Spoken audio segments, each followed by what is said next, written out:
You want to make better bratwursts? I mean, not a, oh, these are really tasty kind of change, but an, oh my God, what did you do? This is phenomenal kind of change to your bratwursts. I mean, really, what can you do for a better bratwurst? That is what we are going to check out.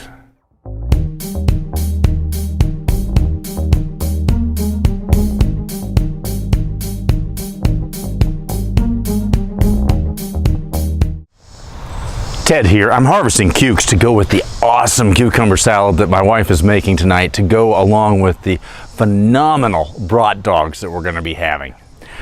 Now, bratwursts come from Germany, and the word brat derives its meaning from the old High German spoken between the 9th and 11th century, and the word meant simply meat without waste. And then you combine that with the word Wurst, which means now sausages, but at the time meant mixture. So what it means is a mixture of meat with no waste. Meat with no waste, that means basically everything from except the oink in the tail. By the 14th century, German city-states had purity laws regulating what could go into a brat. Now, what we're going to look at today is less about what goes into, but more about how to get the most flavor out of that wonderful sausage. And that is going to involve this. Now, what I used to do is boil the brats in a mixture of beer and water before I would grill them. Today, we're going to see something oh so much better. So today we're going to use a couple of the tools that I talked about last week, one being the plancha and the other being the cloche or melting dome. Again, as I said, made of vibranium. So both are really great tools, and if you're interested in them, there are some links below, but let's get started. Okay, what we're going to do right now is to start off, I've gotten this heated up on medium heat to about 350 degrees, and I'm going to saute some onions because, let's face it, I like onions on my brat dog. So, again, we're playing hockey here. There we go.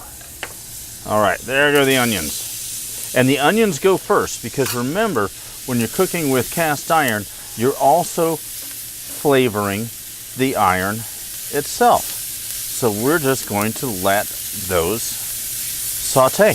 Now, don't those onions look amazing? Okay, we've gotten that then where we've cooked all of the onions and we've seasoned that iron with that nice onion flavor. So we're going to play hockey again here. And what we're going to do is add to this plancha then a couple of hot dog buns. And what makes this nice, and what I'm going to do is actually close the lid here in a sec, but what makes this nice is that these buns are then going to absorb the flavor of the butter and the onions and the smoke.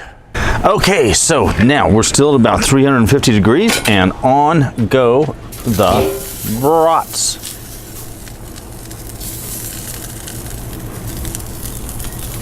Okay, this next bit here I learned from my buddy Marcus Bawden in the UK. And Marcus and his team at Countrywood Smoke, that's www.countrywoodsmoke, and I'll put the website there. They are doing some amazingly creative and inventive things in the art of cookout and barbecue. And he did this originally actually with burgers, but it translates brilliantly to bratwurst. So what I have here is a really good beer, Sierra Nevada Pale Ale. I like this because it's hoppy, it's a good beer, don't cook with beer that you wouldn't drink, and you want something where you can really impart the flavor. Now, it's at room temperature. This is a hot piece of iron, so you don't want to use a cold beer, room temperature beer, but what we're going to do is we've got the cloche, we've got the beer, and we're going to steam those brats. Nice.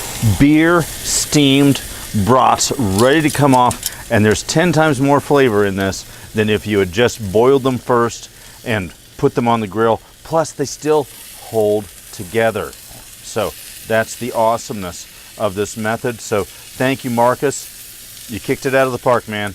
Appreciate it.